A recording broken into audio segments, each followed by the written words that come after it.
PLT General Manager Bandara SMB 2 Palembang Ahmad Dedi mengatakan, 3 rute tersebut Bandara Soekarno-Hatta Tangerang, Bandara Halim Perdana Kusuma Jakarta, dan Bandara Hang Nadiem Batam. Pembatasan operasional penerbangan reguler di Bandara SMB 2 Palembang dari pukul 6 pagi hingga pukul 6 sore efektif berlaku dari tanggal penetapan hingga 30 April 2020. Meski terbatas, pengelola bandara tetap melayani penerbangan khusus seperti pesawat logistik charter ataupun pendaratan darurat yang tidak terjadwal secara reguler. Pembatasan operasional tersebut diakui sangat berdampak terhadap pergerakan pesawat dan penumpang. Dampak COVID-19 ini juga berpengaruh dengan trafik penumpang. Saat ini trafik penumpang terpantau anjlok 85% jika dibandingkan periode yang sama pada 2019.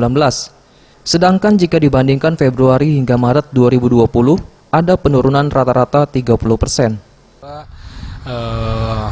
Melalui notem ya, sudah notemnya memberlakukan perubahan jam operasional dari jam 6 pagi sampai jam 6 sore.